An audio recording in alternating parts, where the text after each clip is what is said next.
It's time for Coon Rapids Cardinals Bowling here on CTN. Good afternoon, everybody. I'm Bill Hupp, along with the principal of Coon Rapids High School, John Pena, joining me for the first part of the broadcast. And John, it's our chance to broadcast and show to the world the defending state champion Coon Rapids Cardinals. I can't wait to see them. You know, it's always a pleasure, when you come out and you watch some kids do some stuff they like to do. Every kid has a passion, and I'll be honest with you, I'm a little nervous right now because I was telling some of the parents here that when I bowl, I need the gutters up, right? And I'll be honest with you, and you know what? I'll be honest, I even scratched or gutter balled when I had the gutters up. Hey, so we've all been there. I'm going to feel a little inferior after this goes on. We've all been there. So as we get right to the action, and immediately Aiden Hofstadt picks up a spare. So it's 10-10 after a strike was recorded by sophomore Xavier Weiss. Look at that. Right away, it's a tie score. That's crazy. And next up for Spring Lake Park, senior Jonathan Cox, an average of 200. And a strike picked up for the Cardinals by freshman Mason Kopp. See, that's why we're state champs. We train them in young. You got freshmen over there getting strikes. Exactly. We'll have game 2 to follow. This one will be St. Francis, and 3 of their kids are technically in junior high. Excellently done right there by Cox, who picks up the spare. And so it's 30 apiece. Beautiful side spinning shot here from Braden Bolnick, the senior. The senior. And he gets 7. Knocks down the old 8-5, the old 8-5-10 split. So they don't bowl the ball straight down the lane anymore, do they? No. So it's got that little curve action. Yeah, well, more and more. And actually, a fun fact about Coon Rapids is Blaine is hyped about picking up a spare. Fun fact about Coon Rapids is they're the first team to have a two-handed bowler in Win State. All 5 of their bowlers were two-handed bowlers. Which is a rarity, as Bolnick picks up the spare. So help me understand why that's an advantage. I think it just allows you to create the kind of spin with the oil in the lane. This is where it would be helpful to have a bowling coach that we normally have on these broadcasts. Was unable to join us this year, but yeah, I just think it creates enough force and enough spin, the physics of it, that it kind of spins down the lane and ends up going right in the middle where you want it to. So whereas I think if it hits the pin straight on, sometimes that action will then leave 1 or 2 of the pins standing. Yep. And then you have, the dreaded 7-10 split, right? The 7-10 split is obviously where the 2 farthest pins apart in the back. And I think that's what Blaine actually, when they were going crazy over there, I think that's they hit what a 7-10 they had. split. Okay. Yeah. All right. Yeah. So a strike recorded here by the number 4 bowler, Josh Bentzler, after Weiss went 6-3. First time that something hadn't been collected, is right there. Matt Vogley goes 8-1, unable to pick up the spare. So in the 5th spot, Nikolai Hirsamaki. 300 is his high score. Goes by Nico.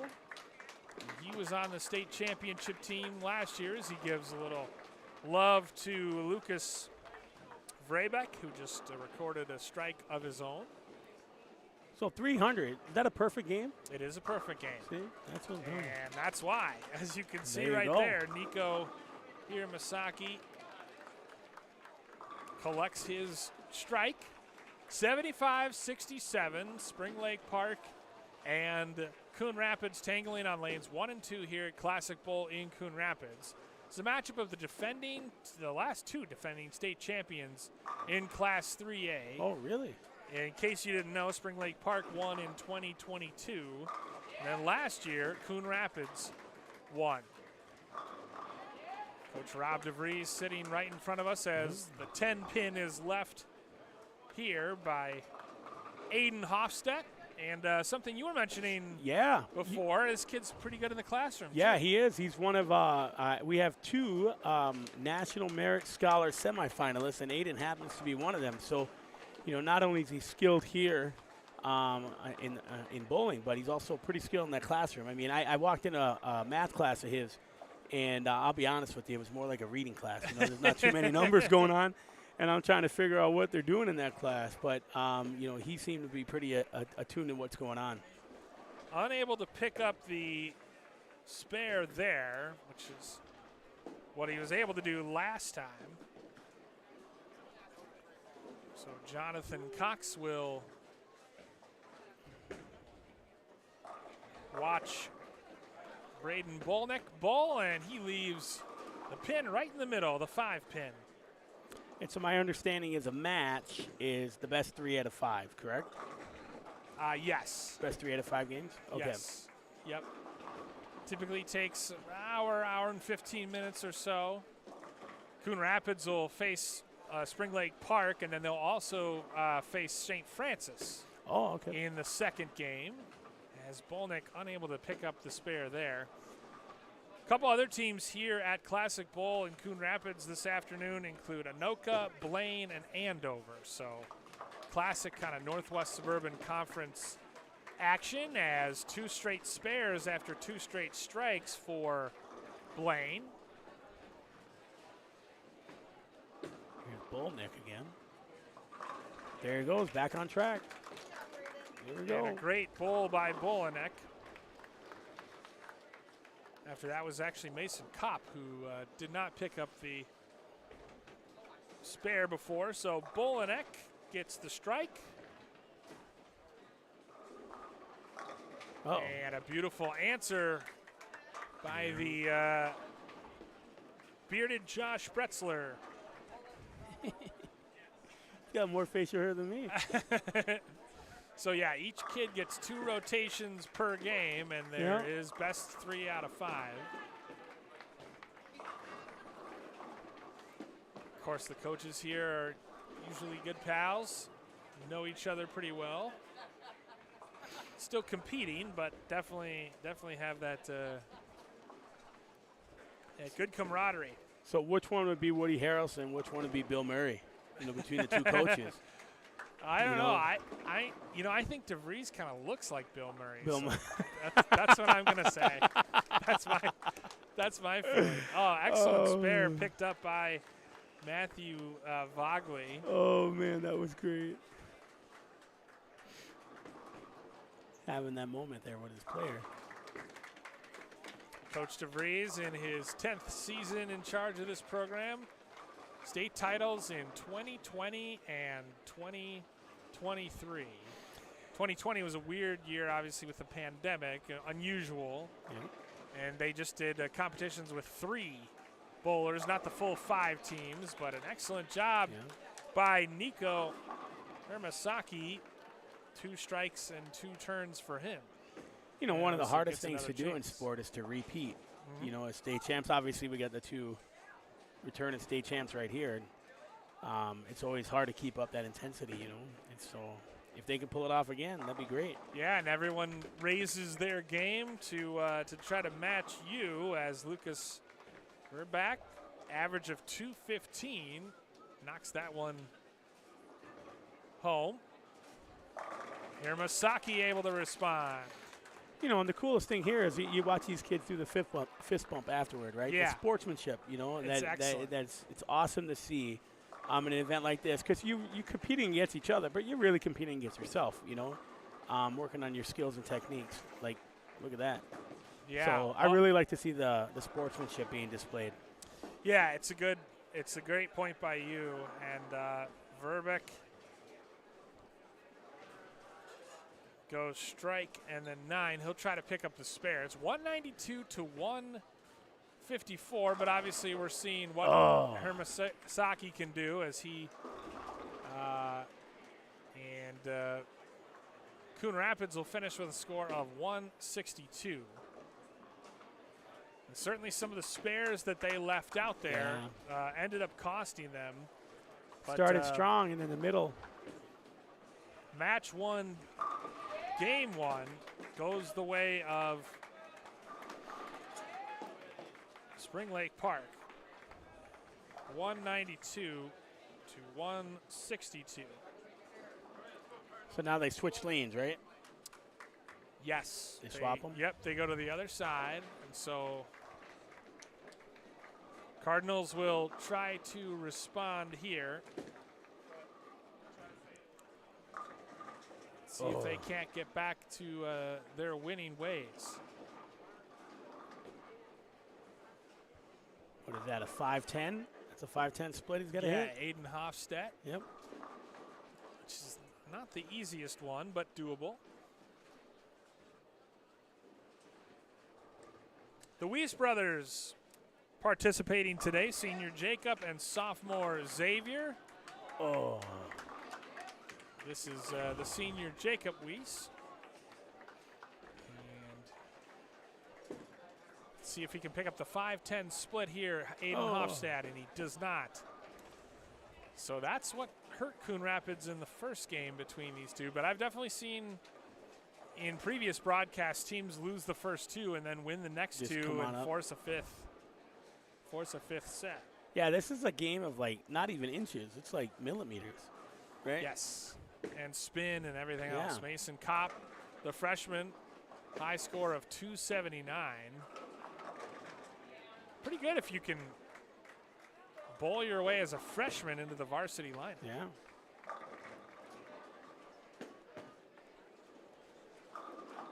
So what was the craziest score you've ever seen in a match? Like the end score of a game? Oh, for teams? Yeah. Like right now, say 300 is the best score. What's the craziest score you've ever seen between two teams? I want to say, I don't remember the exact scores from years past, but I want to say I've seen like a 255 to 235. Really? Yeah. There was one run that Coon Rapids had last year. Coon Rapids or Blaine, but they were competing against each other. And I want to say Blaine racked up something like 8 strikes in a row or something impressive. Wow. Something really, really impressive. Have you ever seen a team bowl a perfect 300? I have never seen that. Granted, I've only done 3 bowling broadcasts, so it's not like I've seen a ton. But, but no, I've never seen that. I would love to, though. Or one of these kids bowl a 300 game. I would love to see that, too. So now it's on Braden Bolanek to see if he can pick up a much-needed spare. I was watching these kids bring their balls in. I mean, those things are heavy. Yeah. They got like 3-4 bowls in a bag. Oh, yeah. It's crazy. Yeah, and very fun, the customization. I always get a kick out of how wild the jerseys are, too. Yeah, I know. Very fun designs. Excellently done by Braden Bolnick there to pick up the spare. It's kind of fun, though, right? I mean, it's always good when you have a state championship team in your school, right? And and to have it be bowling or anything else, that's got to be exciting. Yeah, last year we ended up, we did okay. We had, bowling. We had our competition cheer team, won the state tournament. Our boys basketball team made the state tournament. So yeah, you had a good year. Yeah, we had a lot of fun last year. Matthew Vogley having a lot of fun here as he picks up his first strike of the afternoon. Ooh, left up one. 7 pin left in the corner there.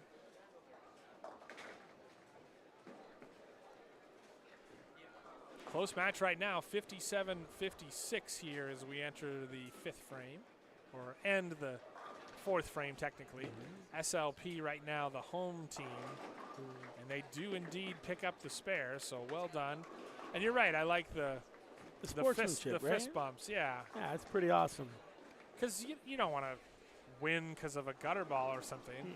I honestly think I've seen I don't even know if I've seen one gutter ball in my time broadcasting bowling. It's pretty amazing how consistent these kids are. Well, put me out there. I'll show you a few. Yeah, exactly, same. 7-4, 6-10, the pins left. Now that's a hard one, right? Yes. To hit that, that's going to be hard. And that's kind of surprising for Hiramasaki is he's one of the more consistent ones. Got the great red and black bowling shoes, and that's there's some little bit meat on that bone as well. Oh, I jinxed it. You did. As you soon as did. I said I don't think I've ever seen a gutter ball, Oh. there it goes. So that's my fault, Nico. Yep, I'm going to blame him too. 69-67, tough. Oh, that's a heck of an effort right there. Ultimately, Lucas Verback unable to pick up the spare, but he gave it a heck of an effort. 4 out of his 5 down. Yeah, so we'll see the back half here, right? I mean, Yeah. we're tied, 2 pins separated, so. Yeah, it'll be. And it's unusual to see the, I don't even know if they call it the anchor necessarily, but the last bowler to go in Hiramasaki and Vrabak rather, not at least get 9 of the 10 pins down. Yeah. But, fortunately for them, they can keep in touch by both having kind of off matches or off rounds. Beautiful bowl here. Weiss trying to. It's 9 apiece. Trying to will that pin down, and it's the 2s left. Oh. And unable to clean up the spare there. So it's 80-75 with Xavier Weiss trying to pick up that last pin. So then, is it advantageous to put your best bowler in the 5th and 10th, Yes. right? Because Yes. you get 3 shots in the last frame, right? Yeah, as I understand it, and sometimes I've seen where Coach DeVries would shuffle the lineup, if you will, and maybe move someone who's struggling from 2 to 4 or whatever, or who's bowling well from 2 to 4. And I think there's a little bit of shuffling, but for the most part, you're 5 or you're 5. Yep. But I have seen that change work, like I said, as Kopp with just a little bit of work to do for his spare. Yeah, it's pretty intense and relaxed at the same time, Yeah, and it's a co-ed sport, which is also interesting and fun. And another cool thing to see is in between, so right now, Mr. Hofstad over here is working with Coach. So it's those pieces where you get that immediate, correction or coaching after you're done with your frame. yeah, Which for any sport is super important, right? So you can learn from your mistakes right away. well, and it's amazing too because bowling is just like golf, right? It's such a technique sport. It's such a mental sport. Yep. And you can get in your head about your technique, and it just takes it being off just a little bit to affect things. Mm-hmm. And also, similarly, I think you can find the stroke as well. So clearly, Aiden Hofstedt, the senior, trying to do that. 3 seniors in the lineup for Coon Rapids this year, and 4, in fact, in the lineup for Spring Lake Park. So kind of the opposite of St. Francis, who's, throws out a couple 8th graders and a 7th grader just trying to build their program. Yep. 120-92 SLP with the lead. As Jacob Weiss seeds for Braden Bolnick. There you go. And nice spare. Good spare picked up.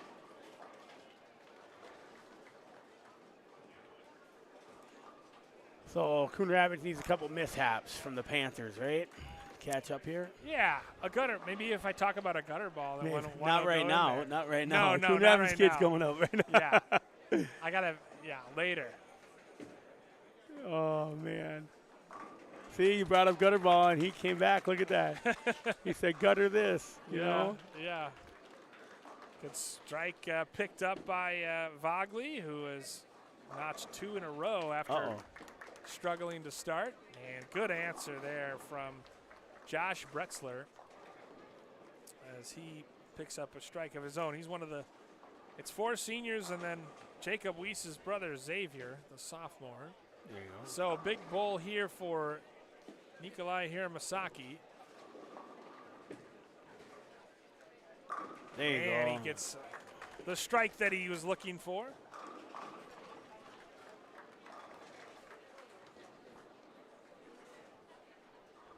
So 140, 136. Lane needs a good bowl here, or SLP rather. And they get it, but still a little bit left. All right. Vraybeck shaking his head, and he accepts a new ball as Kira Masaki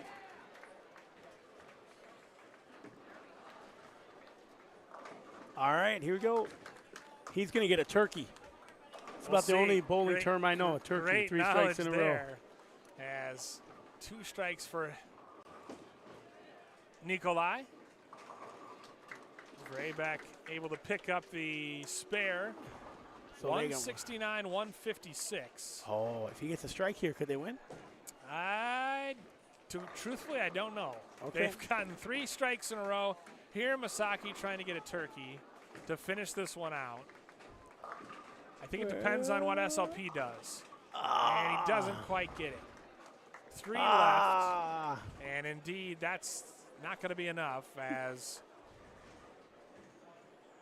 I think SLP is still going to bowl for the team average, and now he is consulting with their head coach, Mike Devine, on how they want to approach it. 169, 163, pending this roll from Lucas Vraybeck.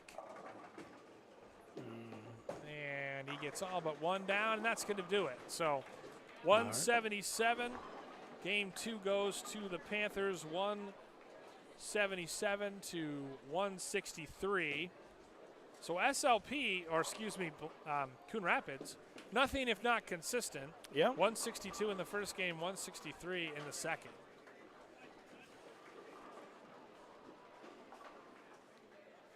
It's, again, a matchup of the last 2 state champions.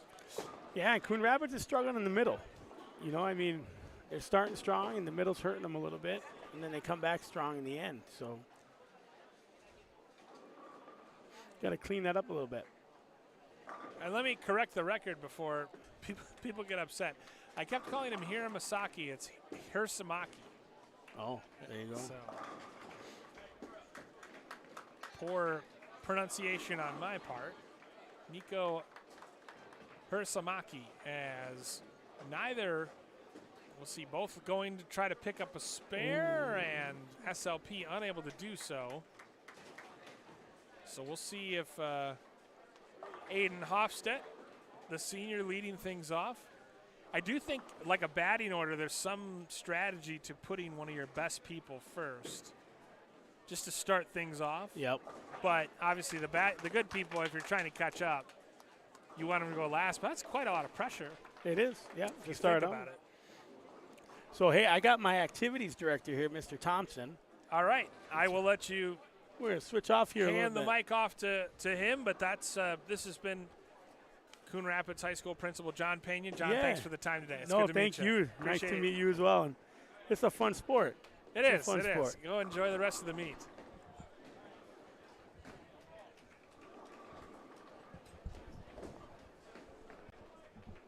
And now we welcome on Coon Rapids High School Activities Director Jeff Thompson. Jeff, welcome to the broadcast. Thanks for joining us. Thank you so much for the invite, and obviously saving the best for last. About to elevate this game. About to elevate this. Oh, I had fun. I had fun with John, but I'm sure it'll be a good time as well. So, it's just got to be exciting. Whatever the sport, whatever the activity, it's exciting when you have a state champion in your department, right? You know, it hasn't been easy. You know, they got the state title, and then all of a sudden, you know, I'm getting bills for custom-built, you know, coach buses. You know, they want Italian marble bowling balls. They want staff handling the bowling ball. I mean, it's a lot. Hand-stitched shoes. I mean, look at these shirts. I mean, Yeah. their uniforms, next level. I mean, that says that's champion. Right. That's right. Endorsement deals with apparel companies and stuff. No, in all seriousness, it's an amazing thing to see kids involved in this stuff. You know, bowling is something a little bit partial to me because growing up in a small town, you know, sometimes not a lot of opportunities. You know, the Saturday Bowling League was something that we all did, and it just was something that was just this cool thing to be involved in, and so seeing that connection and that involvement is still around, and the number of kids that are involved in this. I mean, it's so cool to see all the different schools and all the kids taking part in this right now. But then to have the state champions out of all that makes it that much more special. So it certainly was fun to celebrate it, blasted them all over the school and our social media, and did something at the Pep Fest in the winter with that. But yeah, it's been great, and really proud of them. Yeah, and you got to feel good about having a guy like Rob DeVries, just a complete class act, leading the program as well, teaching. I mean, he's constantly just working with the kids, and it has to feel good to have someone of that kind of character in charge of your program as well. Well, and to be honest with you, it's the pedigree, right? It's the father-son, so not just Rob, but his son as well, and it's double the amazing coaching and instructing, and obviously sitting here right now, it is all of that in action. So absolutely, it makes it easy when you've got coaches as amazing as them. Good spare picked up here by the Cardinals. And yeah, Jordan is a 2018 graduate of Coon Rapids and coached the JV to a state title and a state runner-up in his brief coaching career. And he'll be the one who's actually coaching the varsity for the St. Francis matchup. Kind of started helping them at state last year when Rob was sidelined by some health issues, but they really have developed a nice chemistry. And Rob has talked about how their coaching styles are different, but they almost seem to complement each other. Yeah, and I mean that's what you want as a head coach. One of the things that I talk about when we have some of our meetings is treat every coach as if they're going to step in at any moment, and it's a true testimony of the work that he's done and that ability to be interchangeable in that. And shout out to the strike the Cardinals just rallied off there in the fifth. Yeah, no, both teams picking up strikes. Cardinals leading at 78-54 as Hofstedt a little bit off at the moment, trying to figure things out. But Cardinals trying to get back in this one. They trail it 2-0. Best of 5, of course.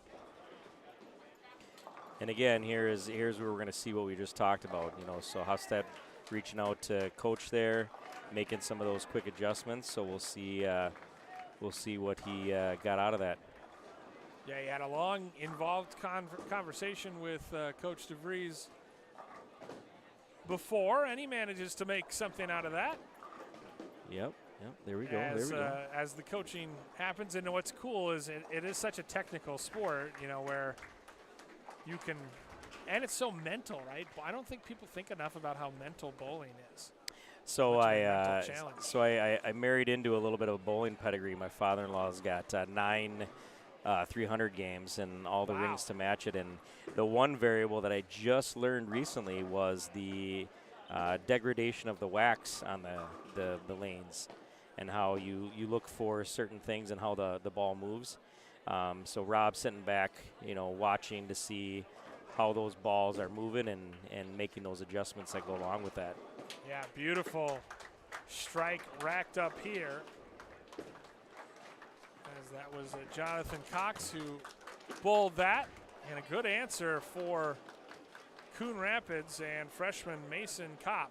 You also see a lot of young competitors, and guys like Mason Kopp, and St. Francis has 3 kids in junior high who are contributing at the varsity level.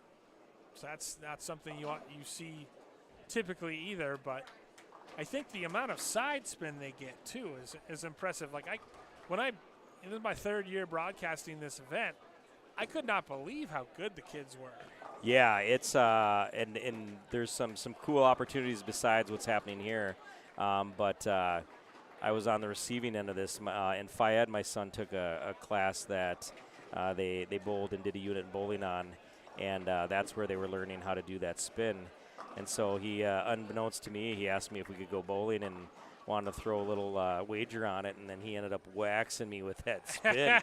He's doing the two-handed too. Oh, jeez. So he was hustled you. He hustled me, straight hustled. Wow. But he was trying to show me a little bit. And, I mean, there is a lot of adjustment and technique. And I don't think people realize how important adjustments and just really how technical it is. Yeah. It's not just a matter of spinning it. SLP has jumped ahead. They're obviously slightly ahead, having been the visitors in this one. So 114 to 104. As they're going with the same lineup, 1 through 5. SLP is in this one, 122, 114. This one's tight coming down to the end. Obviously, picking up this spare is going to be crucial and Yep. playing the next two frames tight. But you're right, the oil on the lanes and how it changes after, the number of throws. Big spare here, and it's collected with no problem. His Very form well and his power is just fun to watch. Oh, yeah. That's Braden Bolnick. Picks up the spare, makes it 123, 114 with 2 frames left. Vogley gets the strike, There and a we big go. one. Big strike. Vogley. Right, and this is where you hope some of that state championshipness wears off, right? We're down 2 games.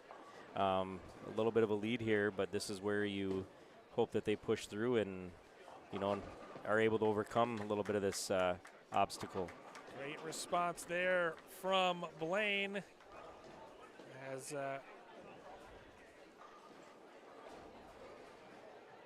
Josh Betzler able to pick up another strike. Now it's Hirsamaki. Yeah, and he there we go. responds. Nico Hirsamaki. The fun thing is all these kids know each other. Oh, yeah. And there's a lot of chatter as some of the Blaine kids were giving him props. Yeah. Vrebeck. Well, and that's kind of the fun thing, right, when you come by with the adult league is, some of these guys have been playing against each other since high school. Right. And that rivalry has not stopped, and that back and forth trash talking, it's Good a cool natured, thing. Good but community, good community. A lot of fun, yeah. It's all right. Samaki leaves a little meat on that bone with the 4, 5, and 2 pins.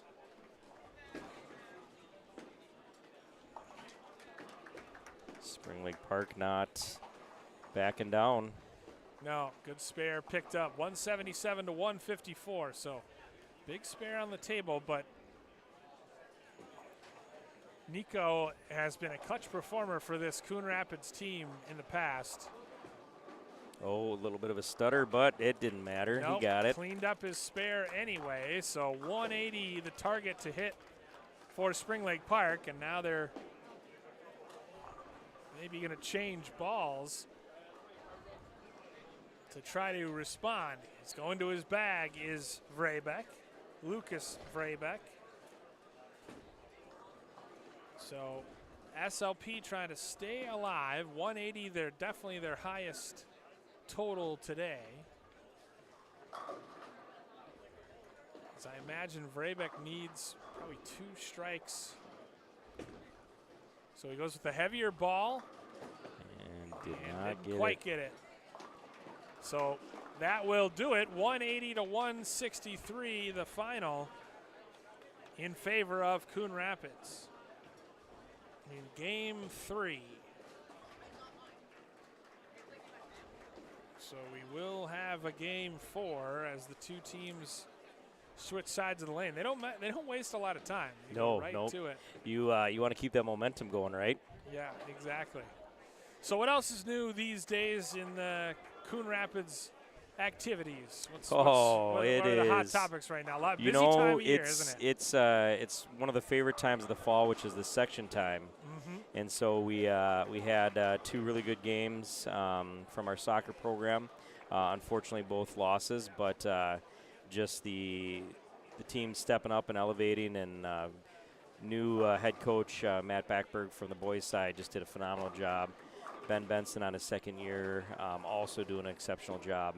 The girls program, I drove up to Duluth and got to support them through that game, and Leah, the goalie, had I think 17, 18 saves, just played out of her mind. Just a great game. And we got tennis individuals and team coming up here. Football tonight at Blaine. We're on that rotation where tonight is our Thursday night game.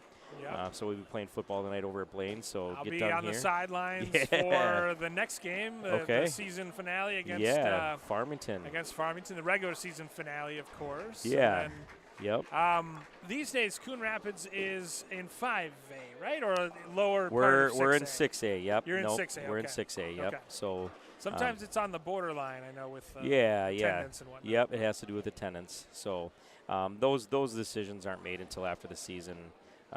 We had to submit some stuff to the Minnesota State High School League and such, and so we kind of wait and see where those things play out.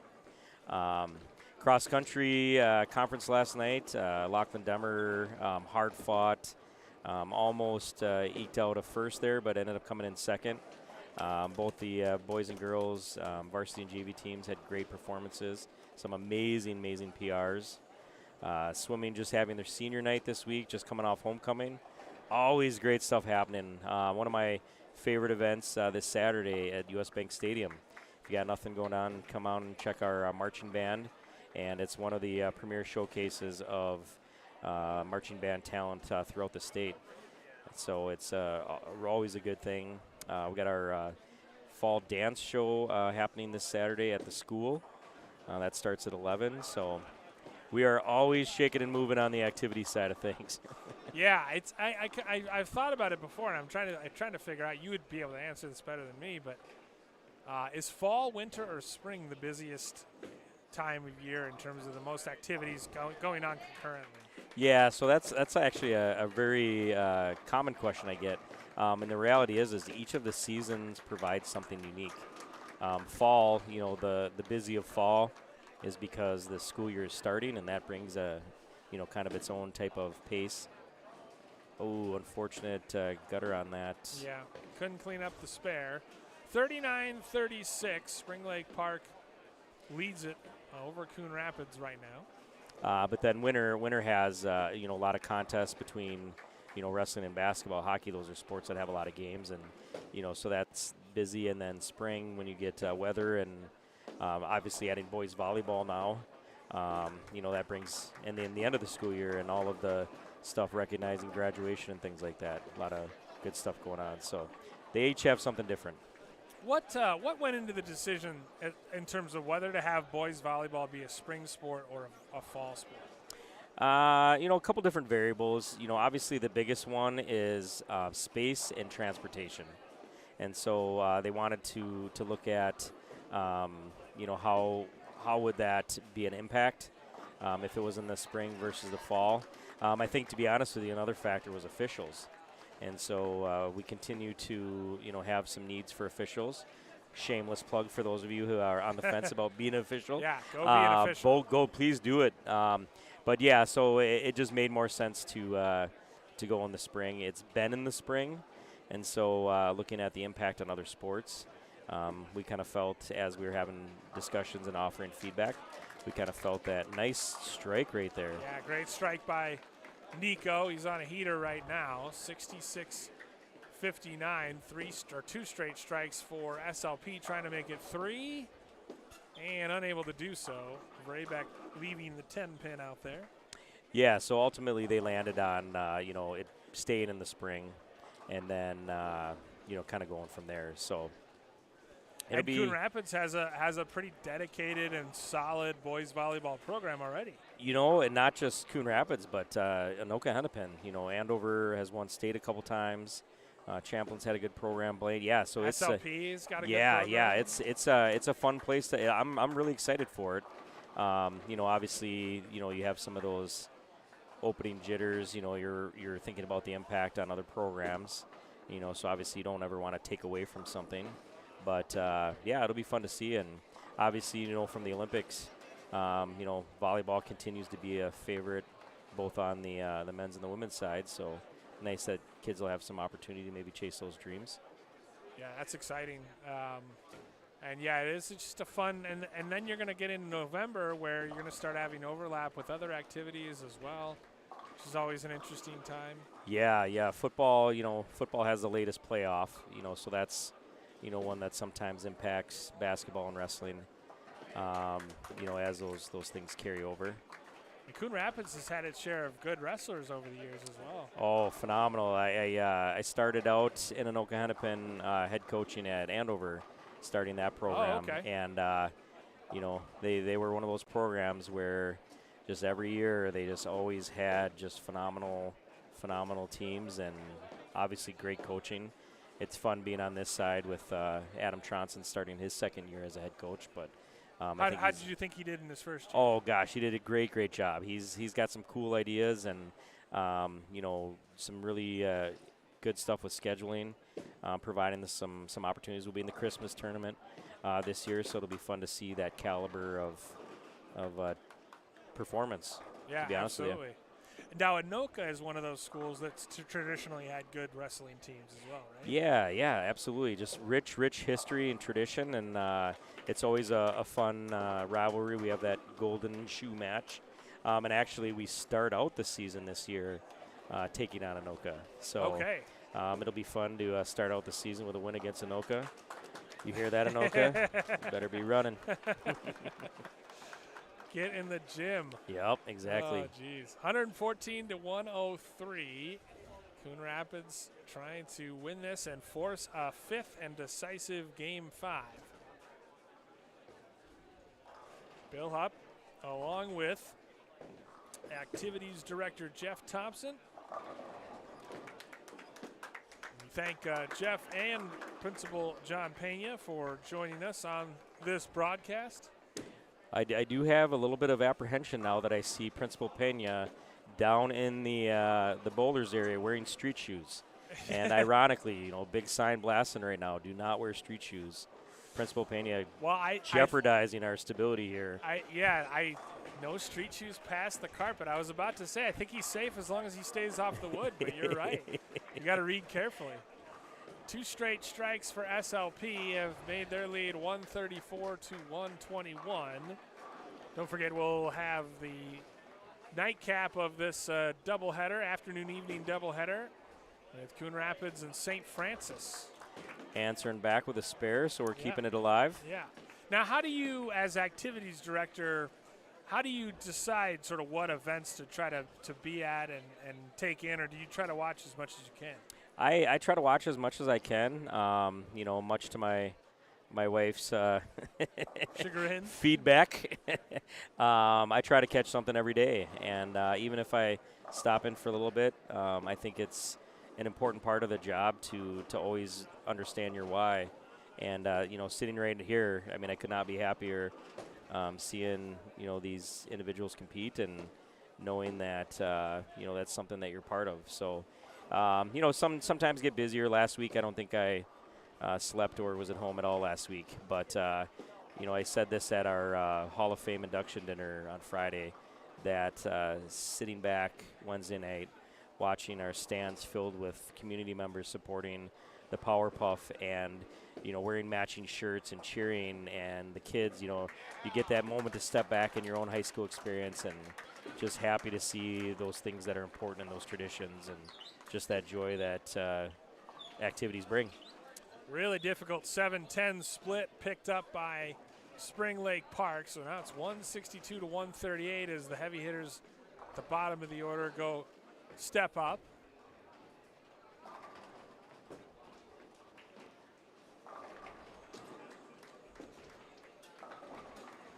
And Nico leaves one hanging. Now, 6. Are there athletic directors with whom you've worked in the past that you kind of admired aspects of how they did the job, and you're trying to sort of pattern how you do it as well? You obviously you're going to do it your own way as well, but yeah. But who are some of your influences in the athletic directing world? Yeah, it was. I shared this last year at the last year's Hall of Fame. I had the opportunity to induct an individual into the Hall of Fame that was actually the activity director that hired me when Andover opened back in 2002, Dan Deneke. And Dan was an absolute just wealth of knowledge and reinforced the things that I thought were important, but then also shared a whole batch of things that I didn't even know about. And so he definitely was one. And then working with Eric Latola as an activities director, and then now working side by side with him has been an awesome journey. And then really, a shout out to the Northwest Suburban Conference. I mean, I work with some amazing activity directors frequently. Just today we were at the 5A region meeting, and it's a great professional learning community and a lot of great support. It helps me process things that I maybe don't have my stance on yet, and you hope that you take bits and pieces of all of that to make the best version. And sometimes you succeed, sometimes you fail. But no, I've been fortunate to be surrounded by a lot of really great people. So, yeah, no, and you especially with this kind of job, right? You don't start out as an AD, you build your way up, right? Yeah. And so those are, always learning experiences along the way, as Spring Lake Park, with a spare and a strike from Lucas Vrabek, polish off a 191 to 147 win. They win the match 3-1. So Coon Rapids suffers a rare loss, but it kind of speaks to the quality in this area that you have the last two defending state champs, plus a really highly ranked team in Blaine. It's a good area for bowling in the state. Yeah, and I mean you see that evident on Fridays and Saturdays, and even the league play during the week. These bowling, I drive past this bowling alley every day, and it's always busy, and it's that important activity that people find value in, and you come here on one of the league nights, and it's really fun to see people find something that they're so passionate about, and really a wide range of ages. My father-in-law in his 60s still rolling twice a week. Twice a week. Twice wow. a week. Yep. Wow. He's got his men's league, and then he's got his couples league. That's awesome. So he definitely owns his own shoes, his own balls. Yeah. Some people have in-laws. They inherit land and lake homes and this and that. I think I'm going to inherit about 17,000 bowling balls. He's got a bit of an issue. Consider yourself lucky, Jeff. I'm going to donate them to the program. Yeah. So what's one aspect of, or an aspect or two of the job as activities director that maybe has surprised you? Or at least when you first started, it surprised you. You're probably pretty used to it. Well, I would say time. I mean, it is 7 days a week, and even sometimes minimal stuff on Sundays. But with weather cancellations and births of children and all the different things that change and alter any given moment, you really are plugged in 7 days a week. And then the emails, I never get away from emails, and you're constantly behind, and that impacts me maybe a little bit more because I never want to disappoint anyone, and I never want someone to feel that their need or their voice isn't important. So anytime stuff is waiting kind of in that queue, it impacts me a little bit. So yeah, you don't like to leave people hanging. No. How much are you in communication with other athletic directors in the area? Oh my gosh, hourly. Yeah, hourly. So just for example, I had to step out when Principal Pena was joining you just to answer a couple questions with Garrity as we get over to Blaine. Just working on a couple, logistical. last it's always logistics. Last minute logistical things. So, yeah, it's and back to what I said earlier.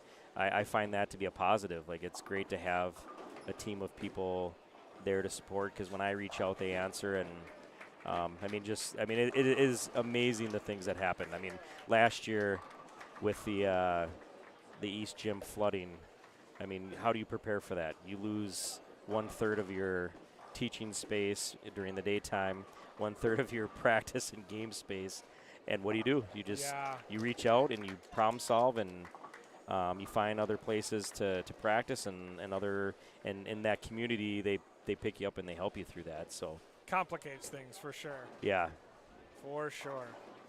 I was involved in a very odd. I don't even know how an AD would handle this kind of thing, but there was a YouTube prank that happened during a Blaine Centennial game last year. Oh, with I the was lawnmower. broadcasting. Yes. Yes, You the know about lawnmower. it. I know Yes. the infamous lawnmower. The infamous lawnmower that was fired up after a touchdown. Yeah. Oh, we Yeah. were so confused. Well, and it's But that's the kind of situation, no matter how much training you do, you can't prepare for that. absolutely. And that's a very 2024. Absolutely. problem Well, to and then deal there's with, too. there's a generational separation too, because you're like, you're doing what? Why are you doing this? Right. Like, I don't. And that, and I don't know if you know. Nice, another great strike. Yeah, great. Back to strike back on there. the Cardinals. 106 to 73 now. So that individual kind of spurred a couple others to try to match it. And Oh, really? yeah, Copycats. yeah, copycats, Oh, and boy. and we were dealing with that a bunch after that. And it's just kind of like, why, And I actually thought, with the video that he posted and everything, and actually in hindsight, I thought the officials and everybody there, the refs and the administrators, I thought they handled it as well as they could have. Yeah, and one of the things that I'm sure you picked up on is the individual had a camera team that was looking for a reaction. Right. So that's why you always want to make sure that you showed the best version of yourself and Yes, represent. keep it professional. Yeah, you know? absolutely.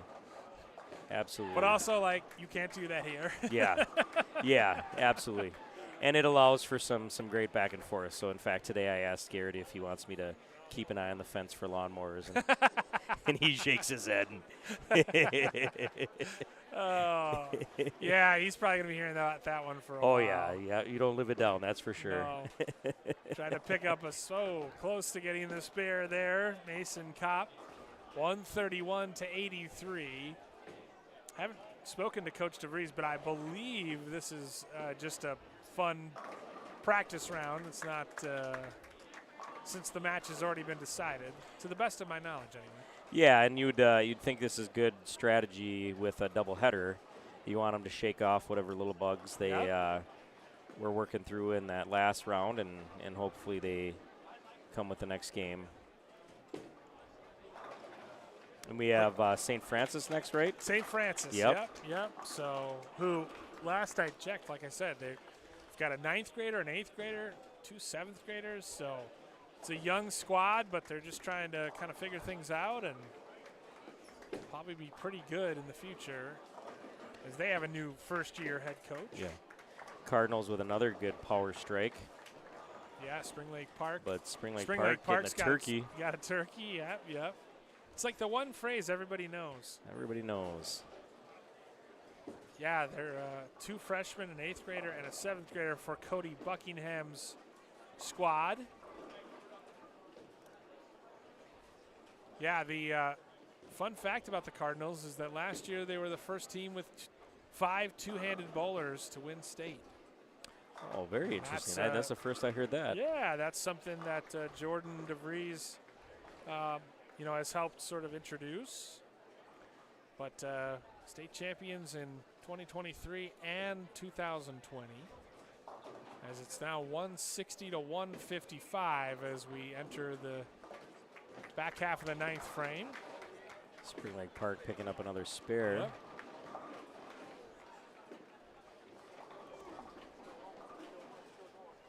John Pena behind us.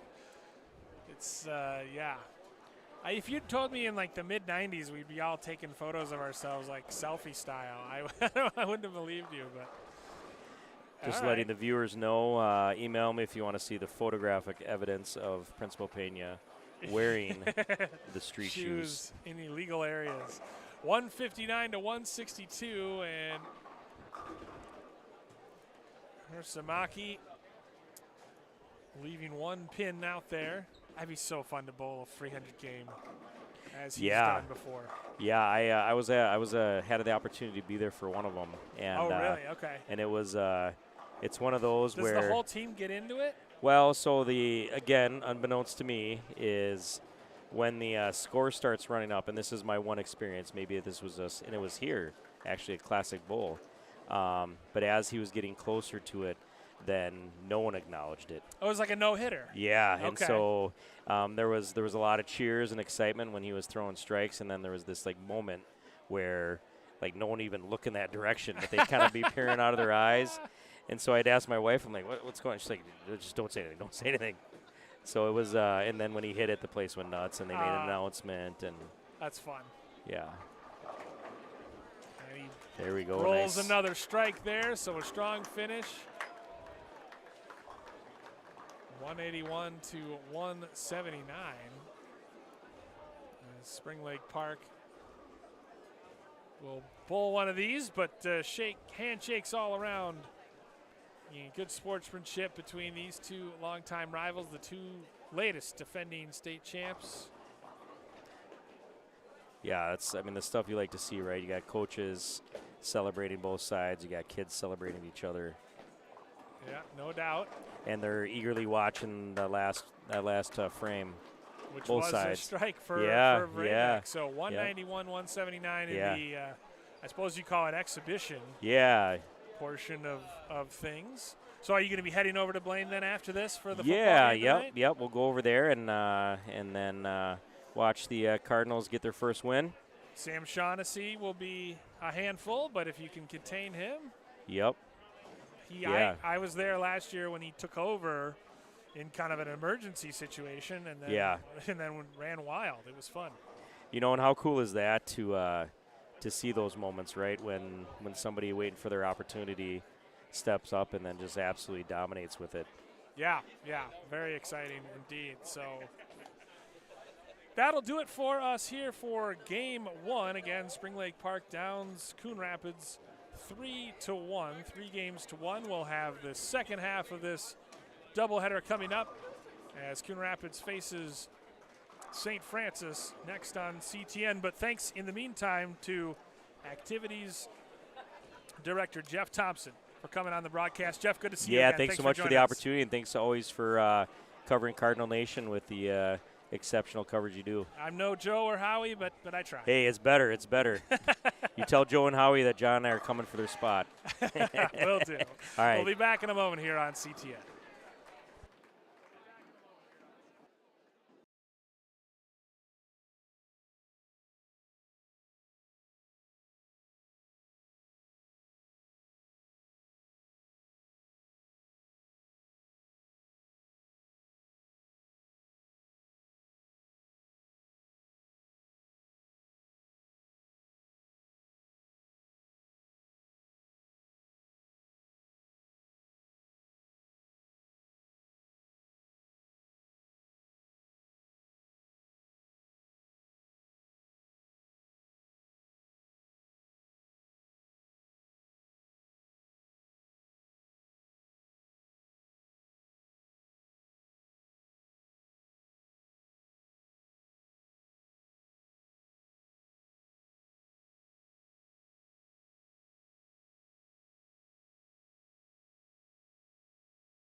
From Classic Bowl in Coon Rapids, it's time for Cardinals bowling on CTN as the Cardinals take on St. Francis here at home. And they are underway against the Saints on lanes 5 and 6.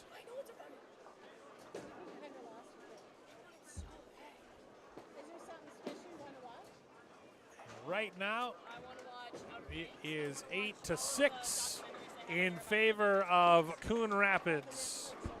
Bill Hupp, Mike Peterson, terrific cameramen here for CTN, and a spare collected for Coon Rapids. Nicely done there by Aiden Hofstad, the senior. Starts things off with a spare.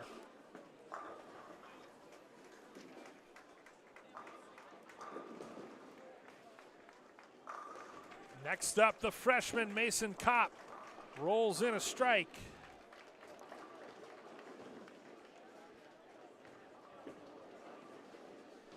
So a good start here for Coon Rapids. They're up 30-6 in the early going. There's a shake of the head from Thomas Garza. St. Francis led by first-year head coach Corey Buckingham. Very young team with a lot of newer bowlers. Now it's freshman Isaiah Johnson. His high score is 201 for this Saints program. 2 straight strikes for Coon Rapids.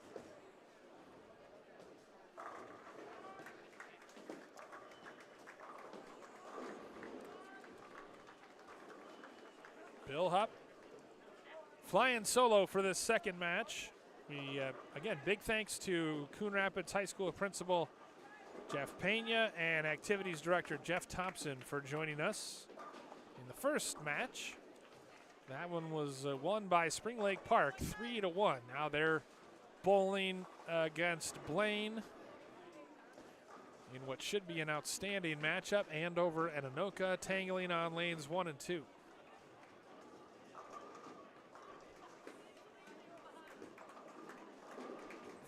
Matt Vogley racks up a third straight strike. So how about this from Coon Rapids, a turkey in game number 1.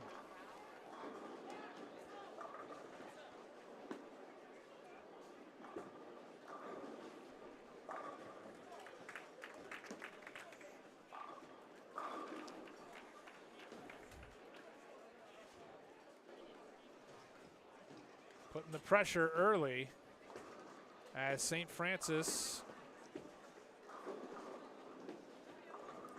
cannot pick up the spare. Nice effort by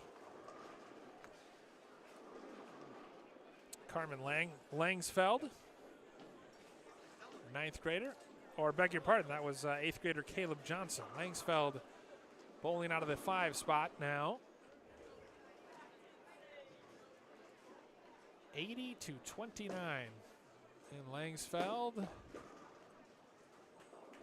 A little bit of work to do, but a good roll.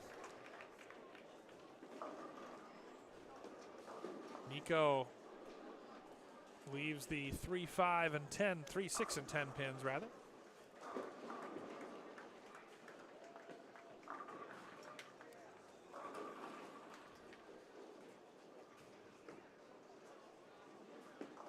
And Nico picks up his spare.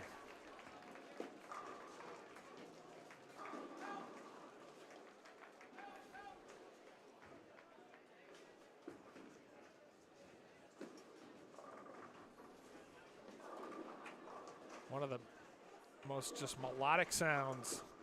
Just pins crashing over and over. Gotta love it. Already much better scores put up here for Blaine, or excuse me, Coon Rapids in this second matchup against St. Francis.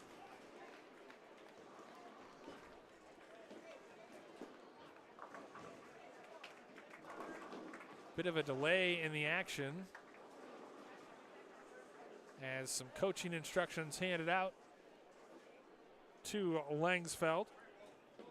Her high score this year, 189. Good for second best on the team.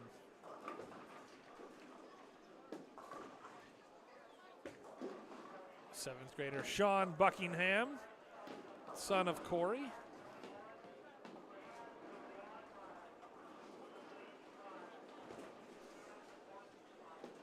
And they had a pin reset. That was the delay. So lane reset. And we'll be back to action after that. Because, yeah, they're looks like on the 6th frame something's going on. So now they need to reset the electronics, I guess. Jordan DeVries leading the way for Coon Rapids here tonight. As there's a pin just hanging out in lane number 5.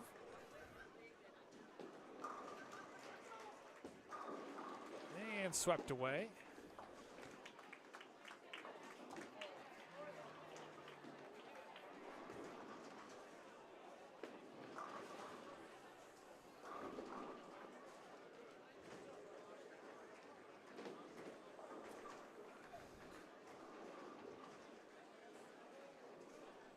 So now we wait.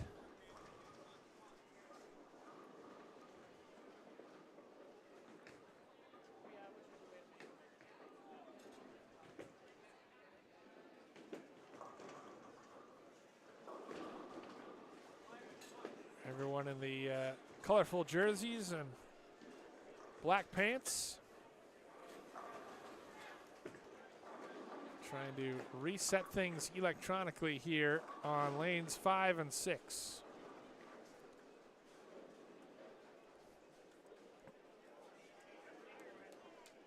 Like we said, St. Francis, a very young team with a lot of newer bowlers, including the coach's son.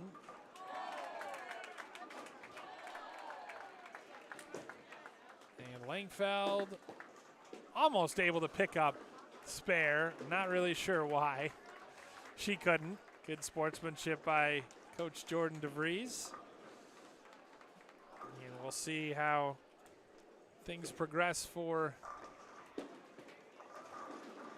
Coon Rapids. The delay doesn't seem to have thwarted them much, as Aiden Hofstedt will look to pick up a spare.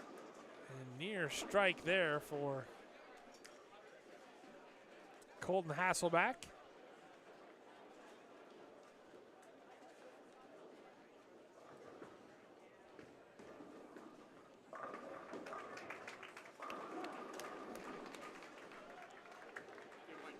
Caleb Johnson expected to be in the lineup, but not tonight for St. Francis. 123 to 47 as the spare unable to be collected there.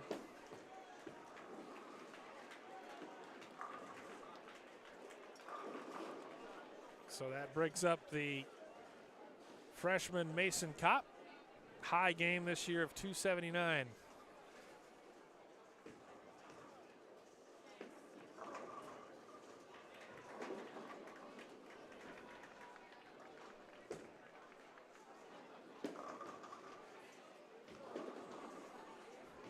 Kopp leaves the very makeable spare left, 7, 8, and 4 pins.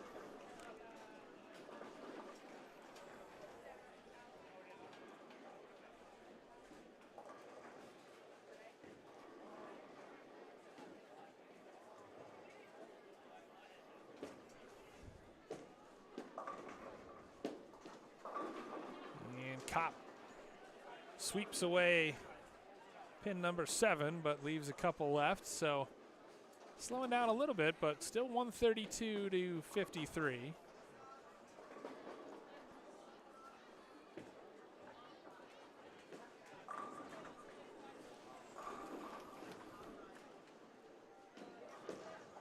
.55 make that. And an excellent throw there by Braden Bolnick. So how about Bolnick 2 straight strikes. 4th strike of the afternoon in this first game. 4th straight strike of this game, I should say. 142 to 63. And it'll be Vogley and Samaki to throw.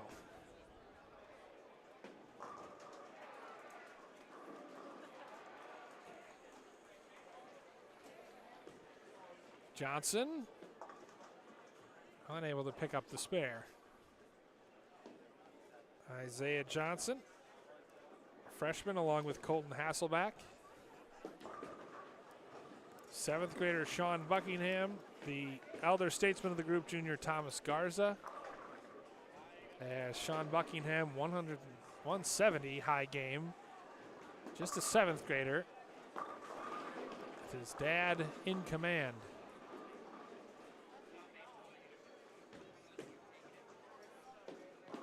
7-10 split, the dreaded 7-10 split for Vagley.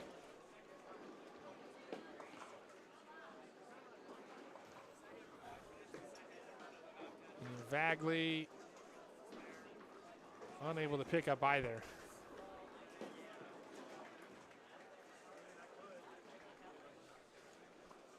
Fist bumps all around. Buckingham unable to pick up his spare. Yeah, every single Cardinal two-handed bowler. Not the case for most of the other teams.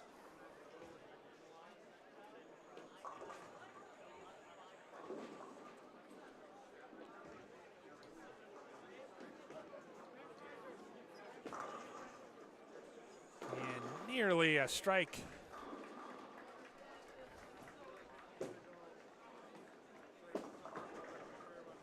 As Nico leaves himself with the 9-pin left and collects his spare comfortably. So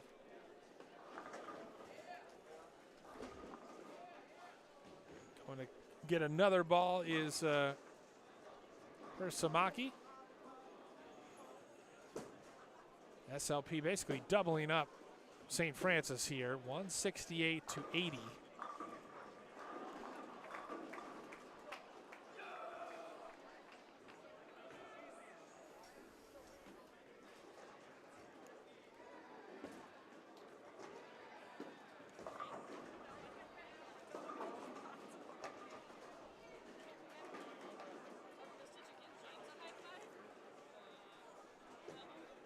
Samaki picks up a strike, ends it with authority.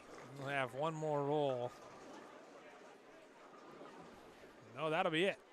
178 to 80, the final score.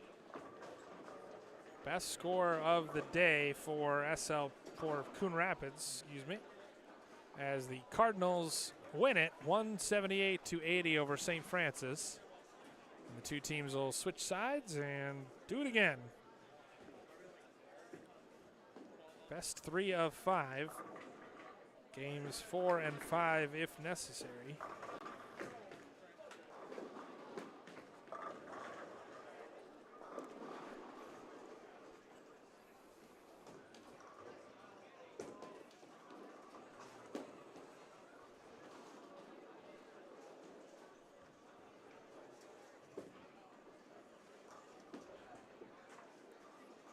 Good start here for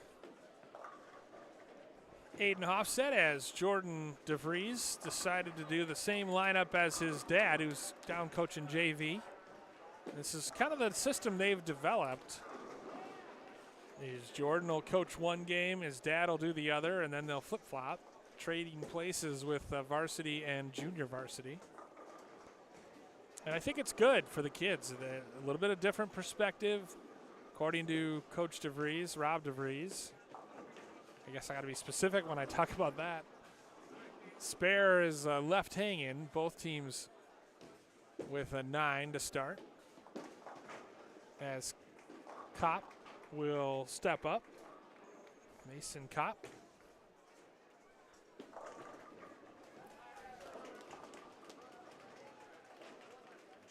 We're switching it up. Isaiah Johnson, or Caleb Johnson rather, getting a run.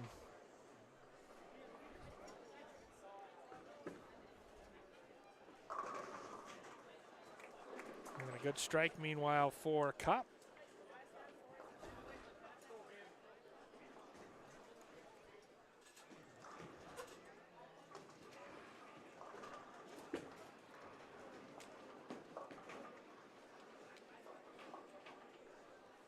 Caleb Johnson with that bright green ball.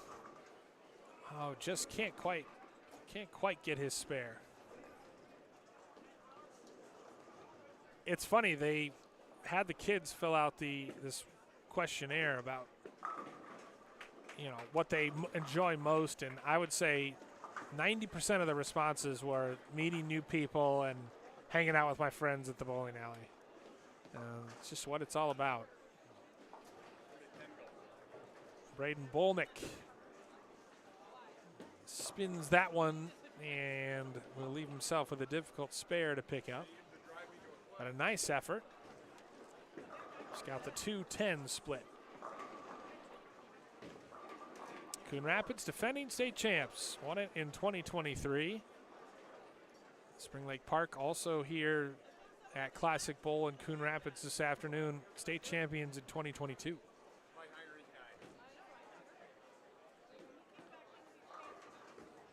35-21 as Bolnick tries to pick up a difficult spare and can't quite do it. With the hair and everything, he's a very dramatic bowler.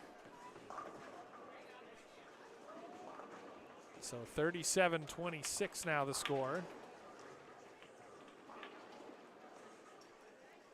As Matt Vagley, whose mom is very active and involved, part of the proceedings here.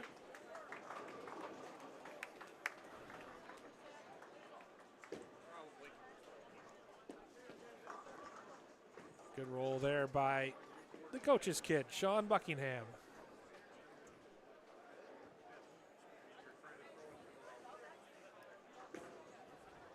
Vagley able to pick up his spare.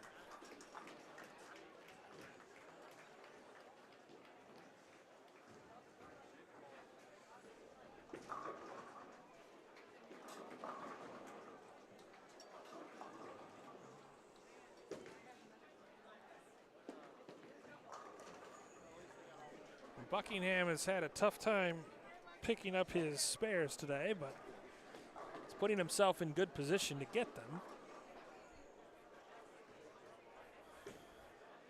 Yamasaki gets the strike. That last pin, that 9 pin rather, knocked over. So now it's 67-32.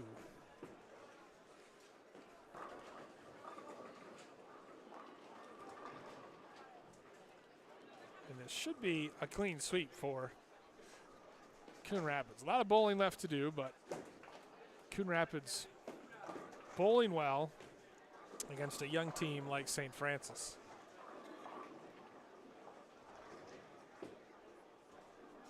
Between SLP, Anoka, Blaine, and Coon Rapids, you have 4 of the better bowling programs, not just in the area, but in the state, all in this Northwest Suburban Conference.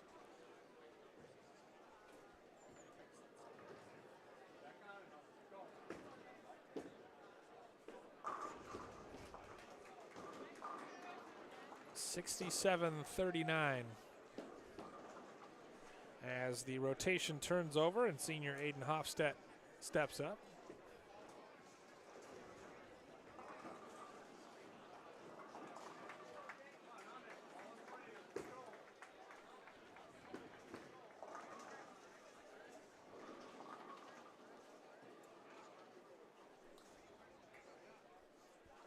Hofstedt leaves the 4 and 2 pins out there.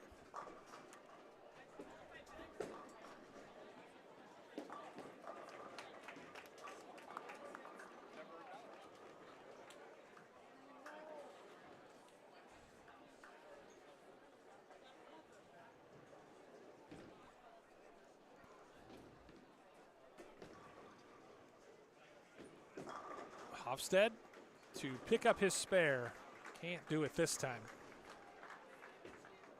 83 to 49 the score.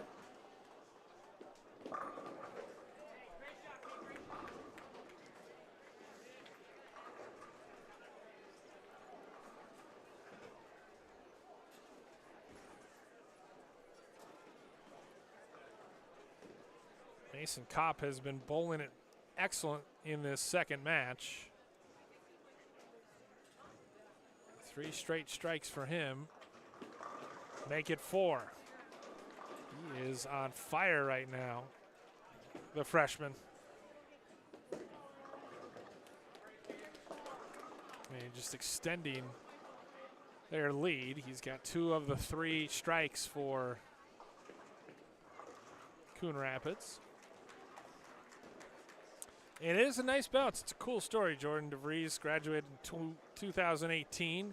He's led the JV team to a state title and to a state runner-up finish. And last year when his dad was recovering from an illness and wasn't sure if he could do the state tournament, Jordan took over and in his dad's stead and helped lead the Cardinals to a title. Not the best effort there from Braden Bolnick as maybe it slipped.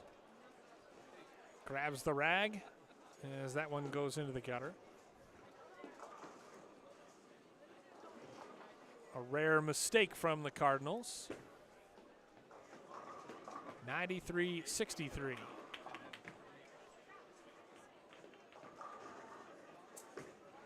Here's a much better effort, and it results in 9 pins down. So something out of nothing for Braden Bolnick.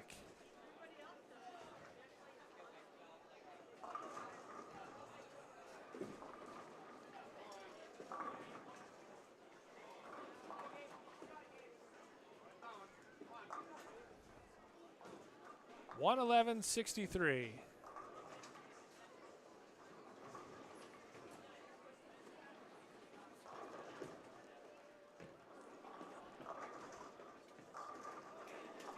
And a strike in the books for Matt Vagley.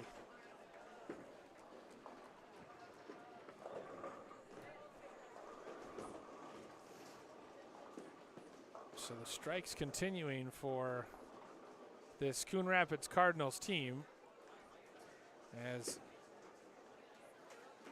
Sean Buckingham with a difficult split to try to pick up. Meanwhile, 163-114, Anoka leading Andover on lanes 1 and 2. And Buckingham able to pick up 2 of those 3 pins.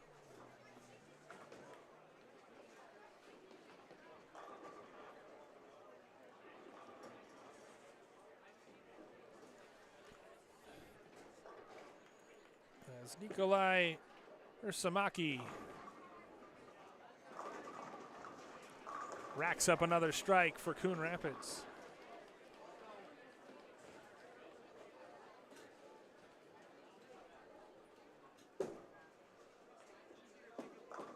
$141-74.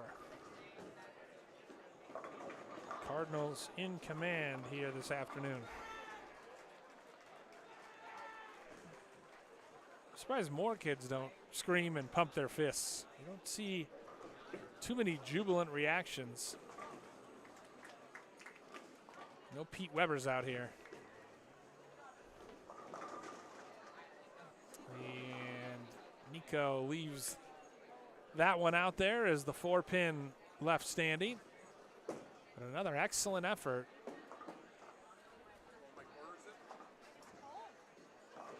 As St. Francis improves on its game 1 total, finishing with 82. We'll see what Blaine finishes with. As Hiramasaki picks up the spare with no problem. 160-82. St. Francis going to shuffle its lineup again a little bit. And they nearly double up. Coon Rapids nearly doubles up St. Francis. So a 2-0 lead for the Cardinals as we get set to start the third game in what Coon Rapids hopes is a 3-game sweep.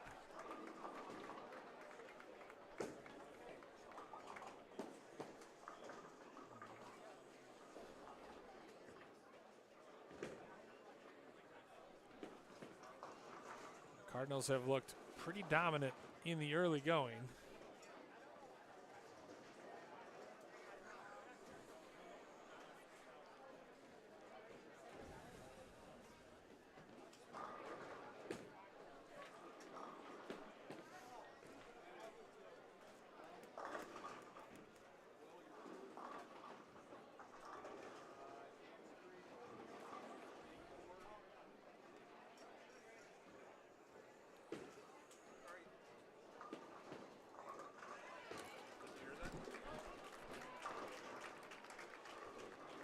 Good spare picked up there by the first bowler, Aiden Hofstedt.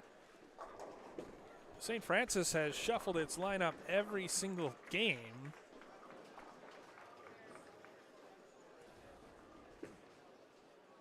Well, I shouldn't quite say that. This is the same lineup. No, I beg your pardon. As Thomas Garza will bowl instead of Carmen Langsfeld in the 5th spot, whereas Jordan DeVries, rather, has kept his order the same for the Cardinals. You know, why not? They're bowling outstanding. Another strike picked up by Kopp, who's particularly on fire. 30-15.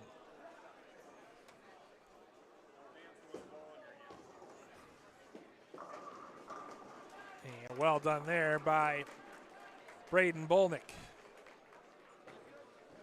2 straight strikes now for the Cardinals.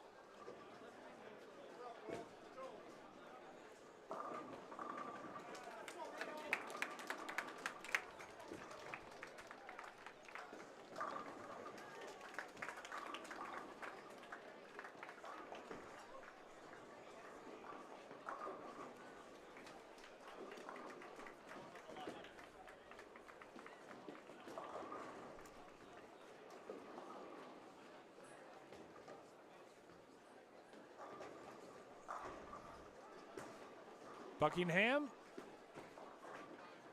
Oh, leaves the 3-pin out.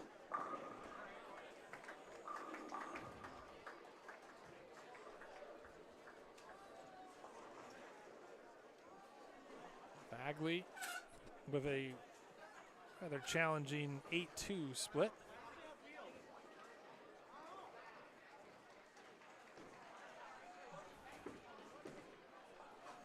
Looks like there may be some technical difficulties again with lane number 6.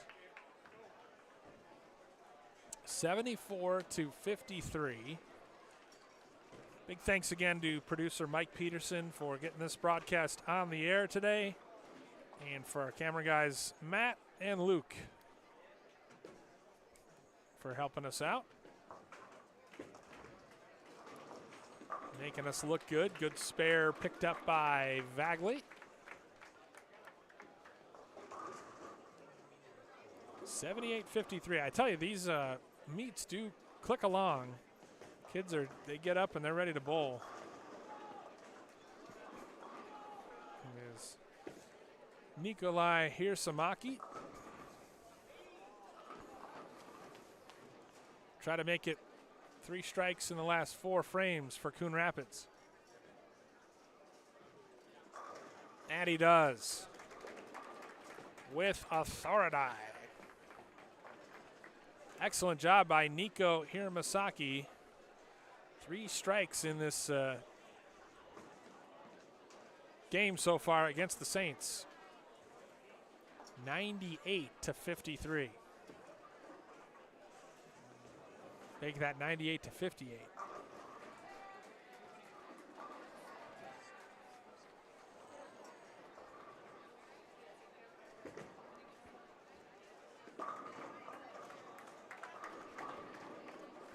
A little bit of work to do for Aiden Hofstedt.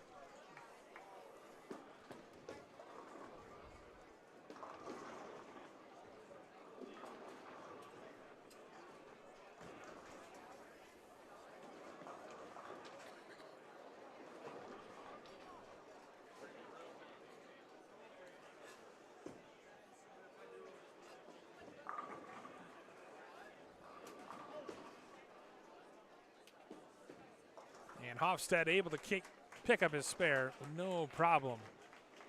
So a strike or a spare in every single frame so far for Coon Rapids, and they might be ending strongly, finishing with a flourish if they can keep it up. 118 to 66.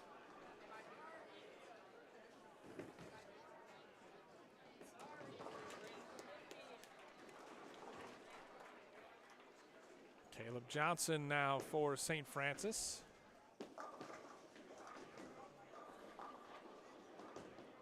And how about Mason Kopp? No strike there, but it's about the only mistake he's made here in this one. 4, 5, and 2 pins remaining.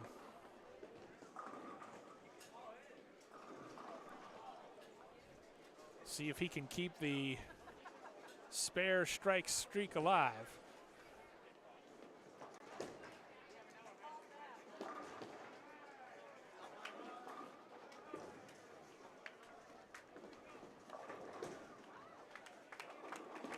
And he does. Another spare for Coon Rapids.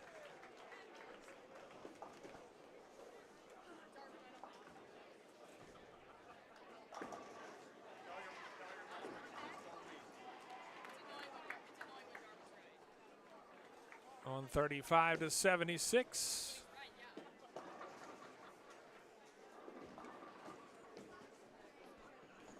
Nearly another strike by Braden Bolnick, but he'll have an opportunity to pick up a spare.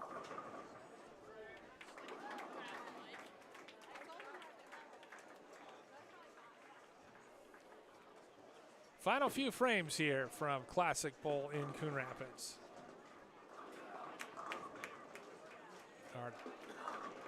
Another year of Coon Rapids bowling on CTN. Thank you for joining us. 153 to 94. So already St. Francis has surpassed its previous high score. However they finish, Bolnick is able to pick up a spare, so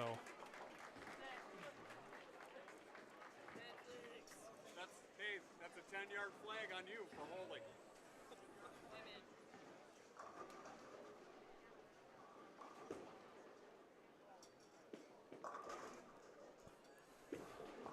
Matt Vagley with a couple pins left to spare as Sean Buckingham again close to a strike with one to go. It's interesting the different balls that the kids use too, depending on what they need. If they need a strike or a spare, they have it very tuned in. 166 to 103. Coon Rapids trying to keep that streak alive. And Vagley picks up another spare, so not as many strikes as maybe they would hope, but Coon Rapids doing a nice job of cleaning up their spares.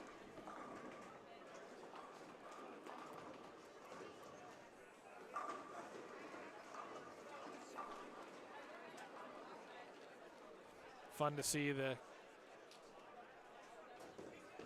Corey Buckingham and his son Sean.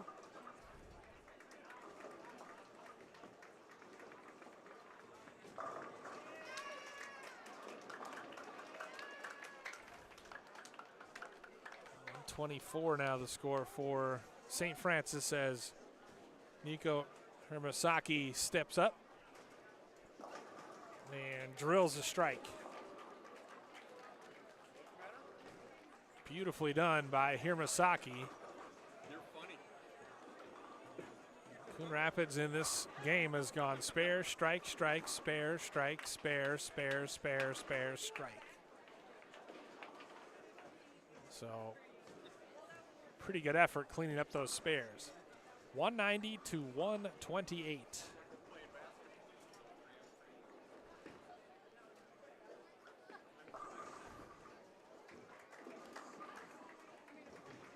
So by far will be St. Francis's high watermark. Here Masaki will look to pick up a spare, as will Garza. 129 the final for St. Francis. It'll be a 3-0 clean sweep here in game number 2. It looks like they are going to bowl another game.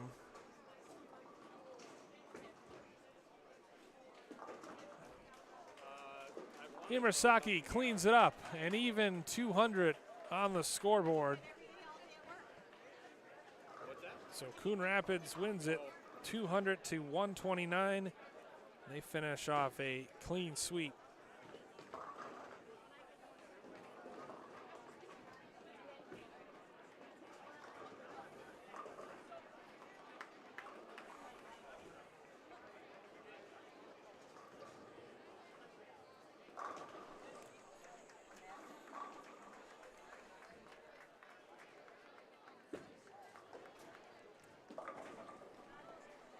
So officially, Coon Rapids down St. Francis 178 to 80, 160 to 82, 200 to 129, but they're going to get the kids more practice and bowl these last couple games just for fun.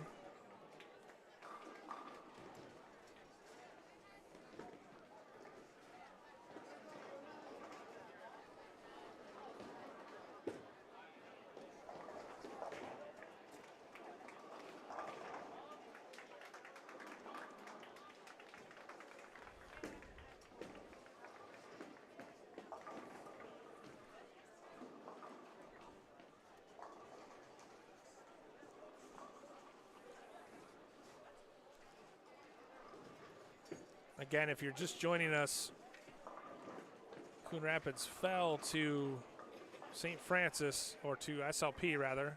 Coon Rapids fell to Spring Lake Park 3-1 in their first match, and now in the second match they sweep St. Francis 3-0.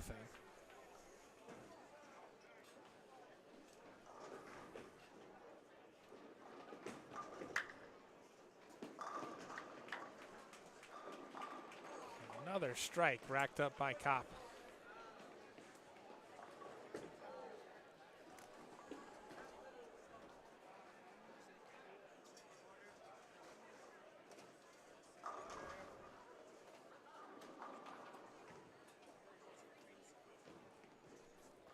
Switching up the order of things here is Thomas Garza now bowling in the second position. Sean Buckingham leading them off. Garza, then Lengsfeld, Johnson, and Johnson.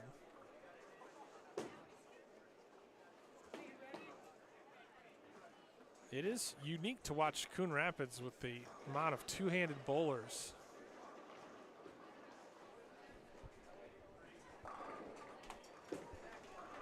Such as Braden Bolnick.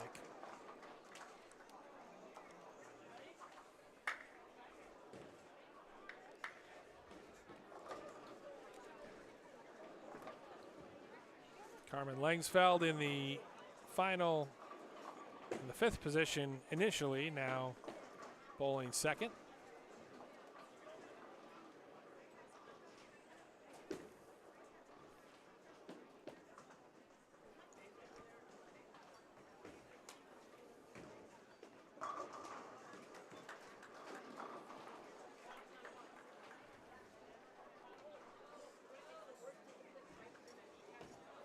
(29-13).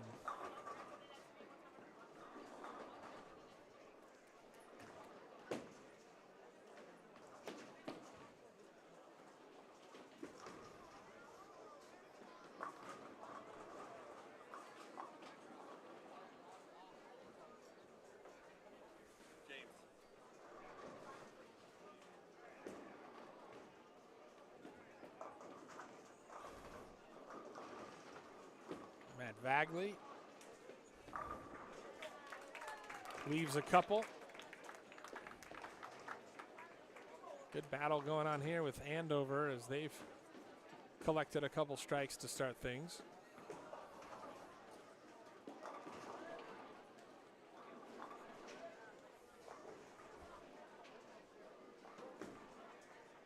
Vagley able to get two, but nothing more than that.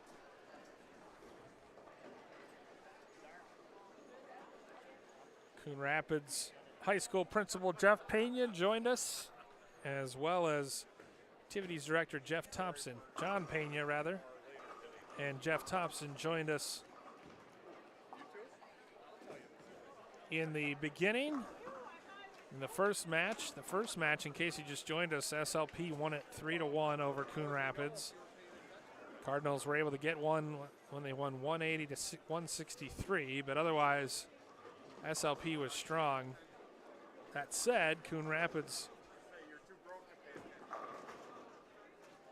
bowled better, 200 in game 3. Leading here 46 to 23.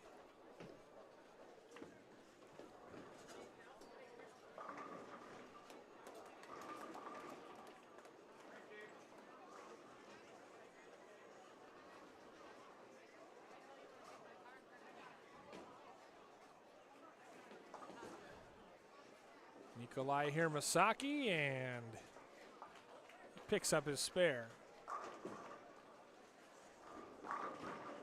47-23.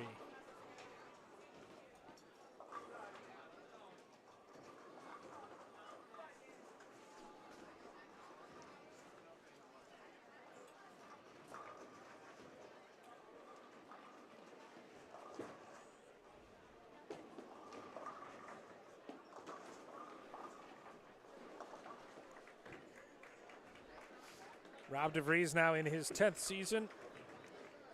Son Jordan, like we said, a 2018 graduate of Coon Rapids. Last year, the Cardinals won state with 5 two-handed bowlers, a first in history. Guys like Matt Vagley and Nico Hirsamaki were both important members of those teams. Gavin DeVries, the coach's son, and Jordan's brother, grew to 6'5" and is now playing hoops for Fort Hays Tech out in Kansas, playing at a JUCO. Also a good bowler. Batted cleanup last year for the Cardinals.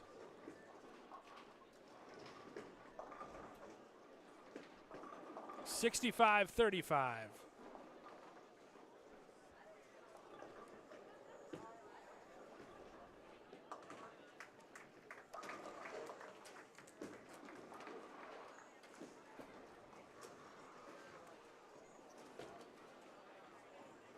And again, these last two games won't count. Coon Rapids has already won their match over St. Francis, 3-0. So just for fun.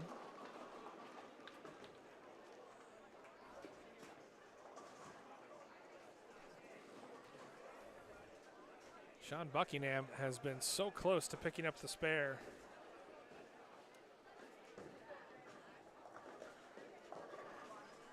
All day, but awfully close, but just leaving a pin or two out there.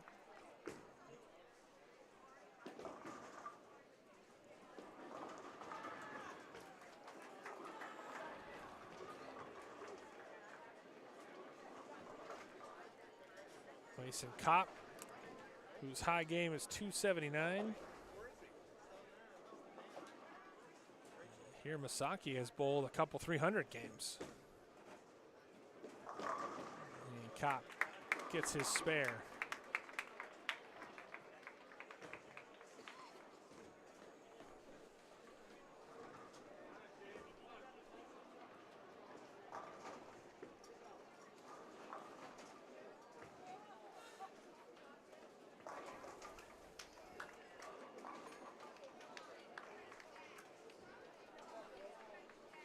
Braden Bolnick.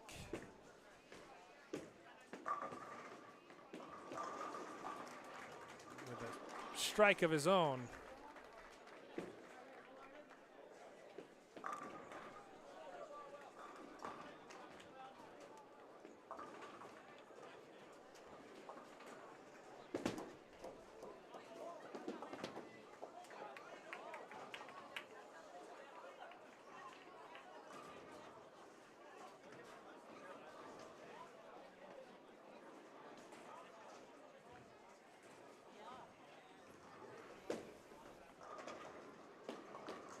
Carmen Langsfeld leaves a pin hanging, the one right in the middle, the 5 pin. Don't forget to watch on CTN tonight as the Cardinals visit Blaine, number 9 team in state.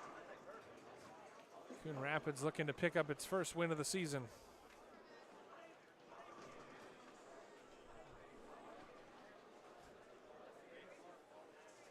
Against the Bengals. Langsfeld close to her spare, but not quite. 95-72. As Matt Vagley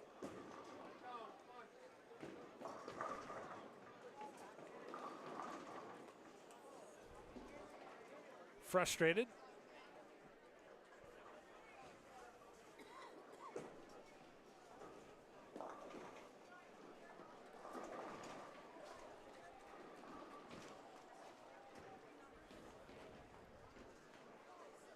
(105-80).